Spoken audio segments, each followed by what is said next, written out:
बहुत सारे जो NGOs हैं वो फेक NGOs हैं। Do you know how many NGOs we have in our country? Any idea? Any guesses? Yes, 4 million. Thank you, sir. 4 million. And then ये 4 million ये report जो है 2007 का,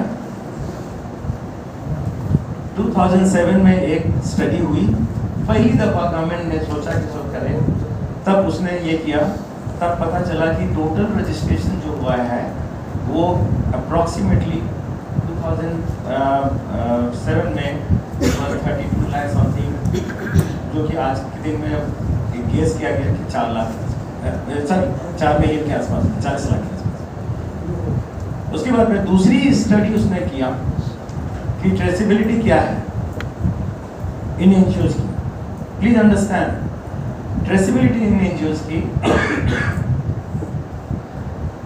जो 32 लाख एनजीओज थे वो घट के, ट्रेसिबिलिटी का मतलब है कि सो उनका एड्रेस पे वो एनजीओज को पाया गया, राइट। तो वो घट के 6,97,000 एनजीओज पे आ गया। 32 लाख समथिंग, मतलब क्लोज टू 33 लाख से के करीबन 7 लाख के आसपास में आपके एनजीओ। तो ये जो गैप है बीच में वो कहाँ गया? इसका मतलब कि so they are non existing NGOs, if I have to put it that way। आप उसमें से ये कर सकते हैं कि जो सबसे ज़्यादा एक है। तो ये सारी ऑर्गेनाइजेशन जो हैं, जो 7 लाख हैं, और all 7 lakh again not very honest. Let me be very blunt and frank with you. NGOs sector की सबसे बड़ी प्रॉब्लम है क्रेडिबिलिटी को घटाने में हमारे कुछ NGOs ने कंट्रीब्यूट किया है। तो ये इसी वजह से जो हम रिसोर्स मोबिलाइजेशन में जब हम बात करते हैं फंड मोबिलाइजेशन की, देन यहाँ पर प्रॉब्लम शुरू होता है। Moment you go and approach से कॉर्पोरेट हाउस कि मुझे CSR के कुछ पैसे आप दीजिए, क्योंकि मैं भी कॉर्पोरेट में रहा हूँ, एंड ऑनेस्टली मैं बोलूँगा कि क्या दिमाग में चलता है। जैसे किसी NGO ने आके दिया तो लगता है कि सुनिए ये तो भाई हो सकता है गड़बड़ वाला NGO हो, गड़बड़ जहाँ हो, ये दिमाग में आ जाता है ऑटोमेटिकली। और इसका वजह है कि हमने, हमारे कुछ NGO साथियों ने इस चीज़ को ये, I give you one example.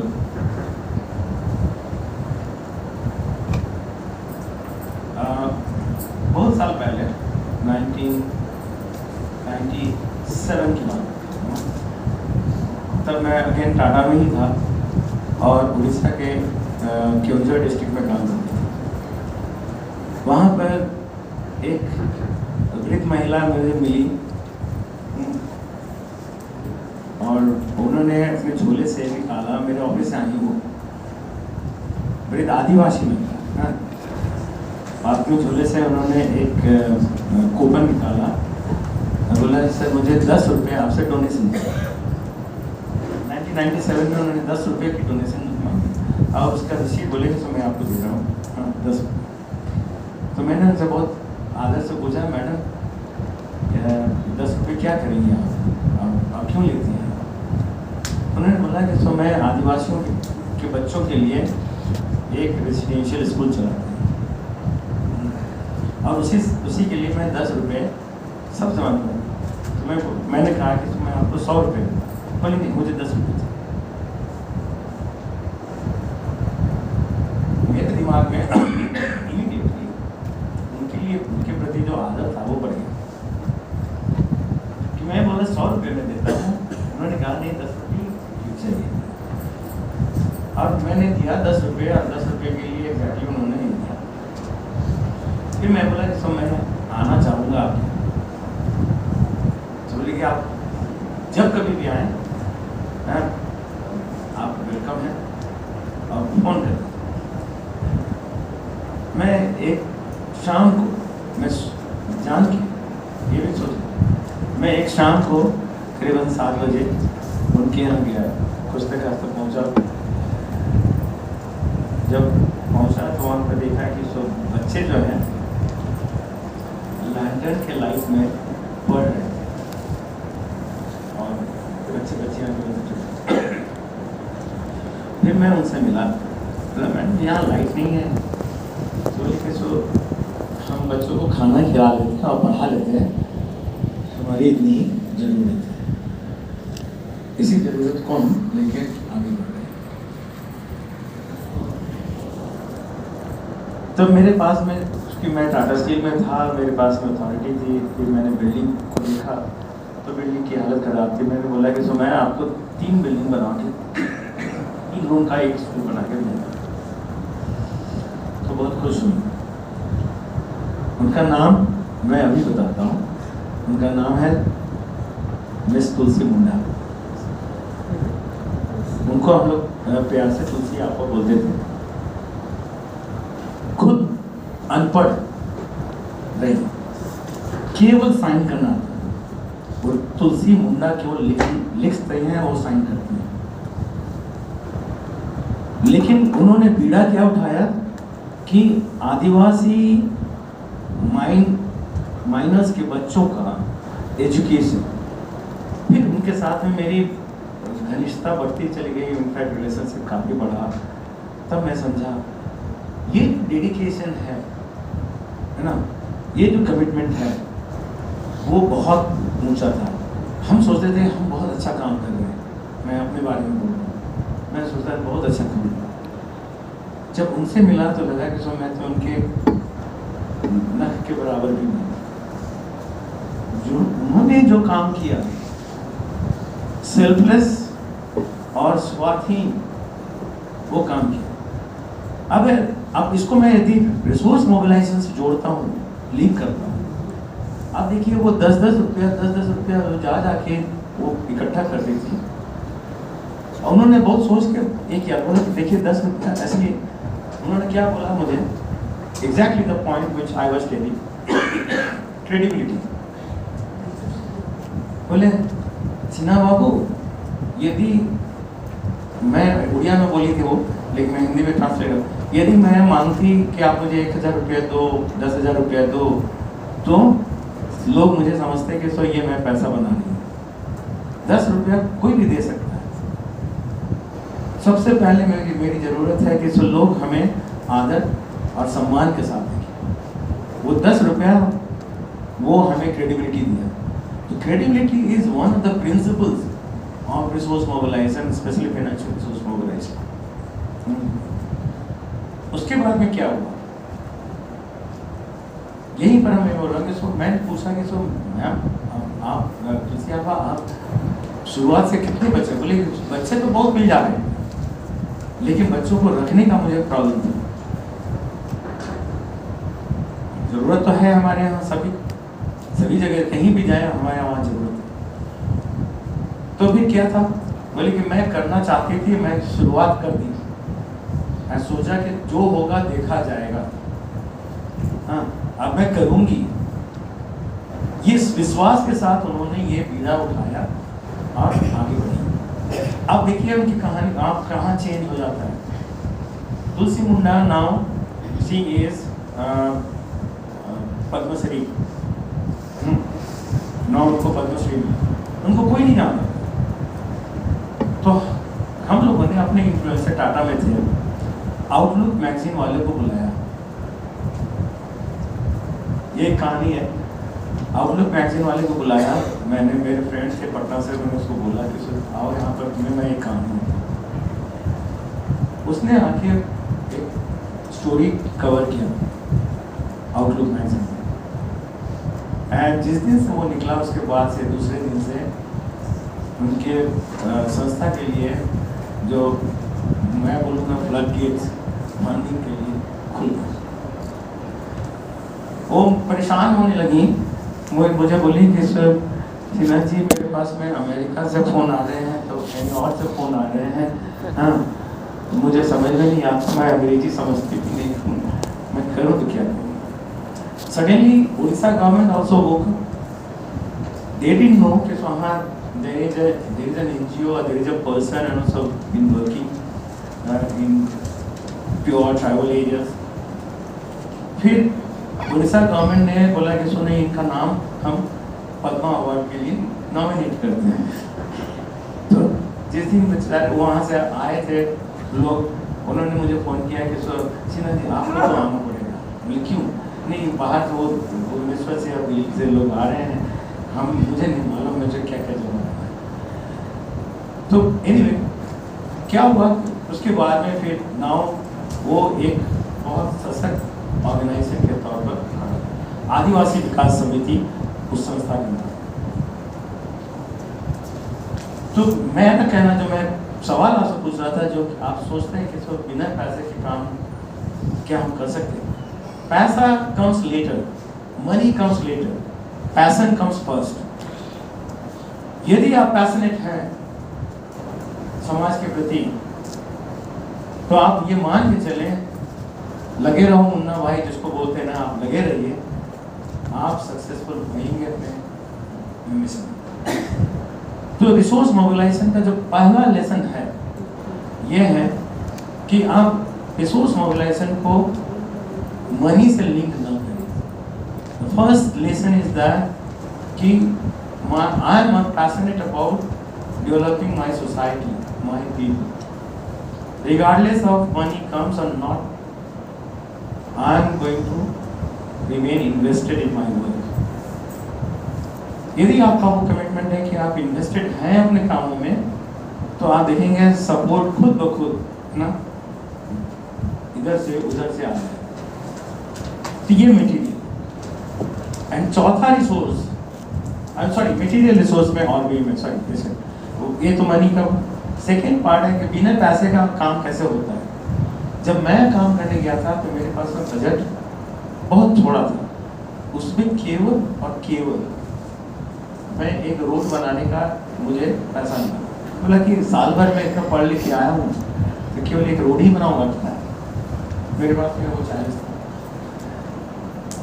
तो उसी समय में मैं सुंदरलाल बहुगुणा जी के साथ में मिला था और चिपको आंदोलन बोल के जो उन्होंने चलाया था उससे मैं प्रभावित था। चूँकि मैं माइनिंग एरिया में काम करता था और उसका इम्पैक्ट, माइनिंग का इम्पैक्ट सबसे ज़्यादा फॉरेस्ट के ऊपर में हुआ। तो फॉरेस्ट को कैसे हम वापस लाएं, ये भी मेरी अपनी सीख नहीं थी। मैं फॉरेस्ट को रीजनरेट करना चाहता था। तो गांव के लोगों के साथ में, जब ट्राइबल लोगों के साथ में मैं बात कर रहा था कि why don't we regenerate forest, एक फॉरेस्ट कट गया माइनिंग की वजह से, उसमें हम प्लांटेशन क्यों नहीं करते? तो उन गांव के लोगों ने मुझे बताया you don't have to replant, you have to plant trees afresh। तो मैं बोला क्या करना है? बोले सर trees are planted। ऐसे कितनी नॉलेज जो है वो हम पढ़ लिख के जाते हैं, हम सोचते हैं हम ही नॉलेज होंगे। तो सर प्लांट तो लगे हुए हैं, लिखा ना ये तो सारे कटे हुए हैं, जितने ट्रंक हैं सर वो आपके लिए एक पेड़ हैं। आप उसको गलत फहमी में ना समझें कि वो कट गया है। तो कैसे सर आप देखिएगा उससे जितने ट्रंक है, ट्रंक मतलब जो काटने के बाद में जो नीचे का जो तना बच जाता है, हाँ, तो उससे एक कॉपिस निकलता है। उस कॉपिस को यदि बचा दिया जाए तो अपने आप में एक बड़ा पेड़ होता है। इसी सोच को लेकर फिर मैंने काम करना शुरू किया। गांव के लोगों ने सहयोग किया और आज भी 40 गांव में, उस समय में एक गांव, उस समय में एक गांव था हाथीबाड़ी बेलता गांव, जहाँ से हमने काम शुरू किया था उड़ीसा में। वहाँ पर 75 हेक्टेयर जमीन पे ये शुरू हुआ पेड़ बचाना। और उसमें पैसा क्या लगा? कुछ नहीं। टाटा स्टील का क्या योगदान था? यदि मैं बोलूँ तो केवल मेरी पेमेंट और मेरा मतलब गांव के लोगों ने उसको बचाना शुरू किया और 3 साल के अंदर में 1988 75 हेक्टेयर जमीन जहाँ पर पेड़ नहीं थे वहाँ पर 7 फीट के, 8 फीट के, 9 फीट के, 10 फीट के साल की ट्रीज। अब बताइए मेरे इसमें क्या पैसा जरूरत है? तो हमें ऐसा बहुत सारी आइडियाज हैं। अब जैसे मैं दूसरे उदाहरण देता हूँ, जननी सुरक्षा सरकार की योजनाएं हैं। सरकार की योजना यदि कार्यान्वित नहीं हो पाती है ग्राउंड के ऊपर में, तो उसका सबसे बड़ा रीजन है कि जिसको कार्यान्वित करना है, मतलब पंचायत, जिसको एग्जीक्यूट करना है पंचायत लेवल पर पीपल आर नॉट अवेयर। मेरी एक छोटी सी शोध है, रिसर्च है। मैंने 100 से ज़्यादा सरपंचेस को इंटरव्यू किया और उनसे पूछा बहुत कॉमन सा सवाल कि आप कितने स्कीम्स के बारे में जानते हो जो आप अपने पंचायत में करना चाहोगे? तो जो मिनिमम एक सरपंच ने बताया वो था 6 और जो मैक्सिमम जिसने बताया वो था 14 स्कीम। 6 स्कीम और 14 स्कीम। और कितने स्कीम्स हैं? केवल गवर्नमेंट ऑफ इंडिया 75 स्कीम्स। और अब तो बढ़ भी गए, मोदी गवर्नमेंट के आने के बाद में और भी कुछ नया आया है। मैं आपको बता रहा हूँ 2014 के पहले। तो 75 स्कीम्स में यदि एक सरपंच केवल ऑन एन एवरेज 10 स्कीम्स के बारे में जानता है, तो मतलब कि 65 स्कीम्स जिसको कि एग्जीक्यूशन होना है, जिसका एग्जीक्यूशन होना है, वो नहीं हो पाएगा क्योंकि सरपंच नहीं जानता उसके बारे में। तो वो कहाँ से उसको आगे फॉरवर्ड करें?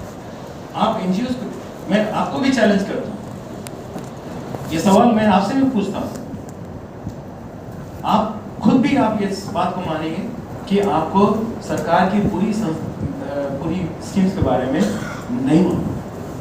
जब हमें नहीं मालूम है तो हम कैसे एग्जीक्यूट करें? एक साधारण सा एग्जाम्पल दे रहा हूँ कि जननी सुरक्षा योजना है ना। अब इस स्कीम के अंदर में जितने भी प्रेग्नेंट वुमेन हैं उनको कुछ फाइनेंशियल बेनिफिट्स मिलते हैं, उनका रजिस्ट्रेशन होना चाहिए तभी तो उनको मिले, लेकिन उनको अब वो नहीं। सिमिलरली वृद्धा पेंशन योजना, हाँ, जितने भी वृद्ध लोग हैं उनका रजिस्ट्रेशन होगा तो वो मिलेगा। यदि हम यही 2 काम करें कि कुछ नहीं करेंगे, हम जितने भी प्रेग्नेंट वुमेन हैं अपने टेरिटरी में उनका रजिस्ट्रेशन कराएंगे, जितने भी वृद्धा हैं उनका रजिस्ट्रेशन कराएंगे। इसमें क्या पैसे की जरूरत है? Do you need money? You need only 2 persons. Person walking, no, home to home, person to person, saying कि हाँ भाई आपका। You have to work with anganwadi workers और हेल्थ वर्कर्स कि उनका रजिस्टर देखिए क्या नाम उनमें है नहीं, रजिस्ट्रेशन कराना। तो ये लोग हैंगिंग फ्रूट्स हैं, है ना। तो इसके लिए बहुत ज़्यादा आपको रिसोर्सेज की जरूरत है। तो मेरा कहने का मतलब है कि जब तक आपके पास में फुल फ्लेजेड रिसोर्सेज ना हो, अपने आप को एक्टिव बनाए रखने के लिए और अपनी क्रेडिबिलिटी बनाए रखने के लिए ऐसे स्कीम्स को ऐसे स्कीम्स के ऊपर में काम कीजिए जहाँ पर आपको पैसे जरूरत ना हो, केवल आप उसको लेके आगे बढ़ सकते। ठीक है, तो मेरा जो पॉइंट था कि बिना पैसे के काम हो सकता है। आप हो सकता है, एनजीओ कर सकते हैं। मटेरियल सपोर्ट, इस पर आप ध्यान नहीं देते। मटेरियल मिलता है in kind support. In kind support क्या है कि जैसे मैं रोड बनवा रहा हूँ, 1985 में मैंने गांव वालों को बोला कि रोड तो बन जाएगा, लेकिन यू हैव टू कंटिन्यू। साहब हम तो गरीब आदमी हैं, हम कहाँ से देंगे? Natural response, right? And it rightly so, तुम गरीब। देन आई नेगोशिएटेड कि now you have something you can continue। क्या है सर, आप 6 दिन काम कर रहे हैं, करने का पैसा ले रहे हो, 6 दिन में केवल हम 2 दिन का श्रमदान कर दो, 2 दिन का श्रमदान कर दो, हम 4 दिन का पैसा लेंगे। नेगोशिएट किया, वो हो गया। अब ये 2 दिन का जो पैसा बचा, इसको आप रिसोर्स मोबिलाइजेशन मानेंगे? मानेंगे या नहीं मानेंगे? हाँ या नो? इस पर आप कितना काम करते हैं? करते हैं इस पर आप? यस। ये देखिए, रिसोर्स मोबिलाइजेशन के बहुत सारे मीन्स हैं, इसमें से ये सारे इंपॉर्टेंट मीन्स हैं कि हमें अपने खर्चे को बचाना भी एक रिसोर्स मोबिलाइजेशन है। इस पर कोई काम नहीं करना, ठीक है भाई, जहां मैं ट्रेन से जा सकता हूं वहां मैं फ्लाइट से क्यों जाऊं, राइट? जहां मैं अच्छे डिसेंट होटल में रह सकता हूं ओयो का, वहां मैं छोड़ के मैं 3 स्टार या 5 स्टार होटल में क्यों रहूं? ये भी एक तरीका है resource mobilisation. Internally you know NGOs have to start thinking। So material resource, within material in kind support हो। एक और उदाहरण मैं देता हूँ, मोबाइल मेडिकल वैन हम टाटा की तरफ से चलाते थे, वो फ्री ऑफ कॉस्ट मेडिसिन देती थी। एक खांसी हुआ नहीं कि लोग लाइन में लग गए मेडिसिन। इसकी हमने एक स्टडी की कि क्या होता है, कैसे ये लोग मैनेज करते हैं। तो अब है कि लग गया, मेडिसिन मिल गया, डॉक्टर ने 3 दिन का मेडिसिन दिया, वो 1 दिन खाया, उसके बाद में फिर उसके गले खांसी सब ठीक ठाक हो गए, उसके बाद में फिर वो 2 दिन का मेडिसिन बर्बाद। तो आपकी रिसोर्सेज जो है वो बर्बाद हो गए। तो हम लोगों ने क्या किया कि उसमें बोला कि तो नहीं, अब आओगे 1 रुपया फी लगेगा। उस पर काफ़ी हंगामा हुआ। एक टाटा कंपनी अब हम लोगों से पैसे ली क्या? फिर उनको समझाया गया कि पैसे आप टाटा कंपनी नहीं ले रही है, हम आपके लिए गांव का एक स्वास्थ्य फंड बना रहे हैं, ये 1 रुपया आप ही के पास रहेगा, लेकिन आप जब आओगे यहाँ पर डॉक्टर को दिखाओगे तो 1 रुपया को देना। उसके बाद में उसी से उनका अपना एक फंड क्रिएट होना शुरू। लेकिन उससे कहीं ज़्यादा हमारा जो वेस्टेज था रिसोर्सेज का, वो बहुत। दूसरा जो उनके हेल्थ के ऊपर में जो इम्पैक्ट है, भाई उनकी इम्यूनिटी भी तो खत्म हो रही थी ना, अपनी इम्यूनिटी को। तो उन सब सारे कारणों को देखते हुए इन सब चीज़ों को किया। चौथा जो रिसोर्सेज है वो है ह्यूमन रिसोर्सेज, जो मैनेजरियल रिसोर्सेज। आप एनजीओज का सबसे बड़ा प्रॉब्लम है सबसे बड़ा, खास करके जो छोटे एनजीओज हैं, you are not able to compete with Save the Child, Save the Children, है ना, एनजीओ, और जितने बड़े एनजीओज हैं सारे।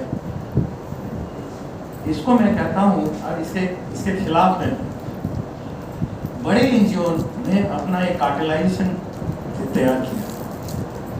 वो क्या कर रहे हैं कि वो अपने आप को रखते हैं सेंटर में, और आप जैसे जो एनजीओज हैं, लोकल एनजीओज, उसको वो नेटवर्क में ले आते हैं, उनके ट्रैप में न फंसे।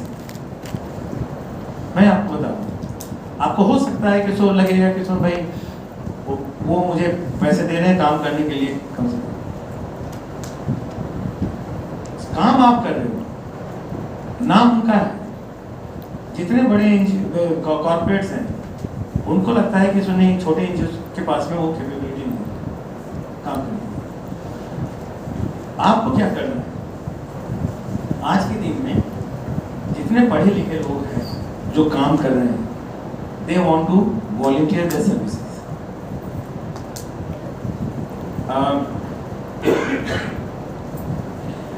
कितना टाइम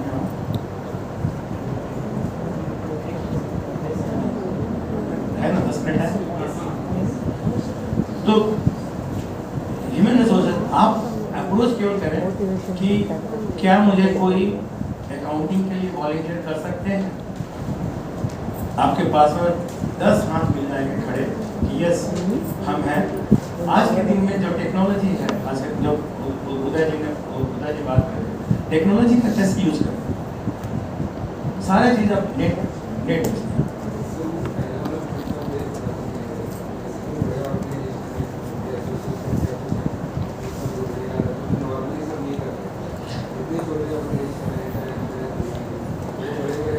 नहीं, उसी पर मैं आ रहा हूँ। हाँ, तो अब जितने बड़े एनजीओज हैं, इन्होंने अपना एक बना लिया है, चाहे गवर्नमेंट में हो चाहे कॉर्पोरेट में हो, घूम फिर के इन्हीं लोगों के पास में फंड जाते हैं।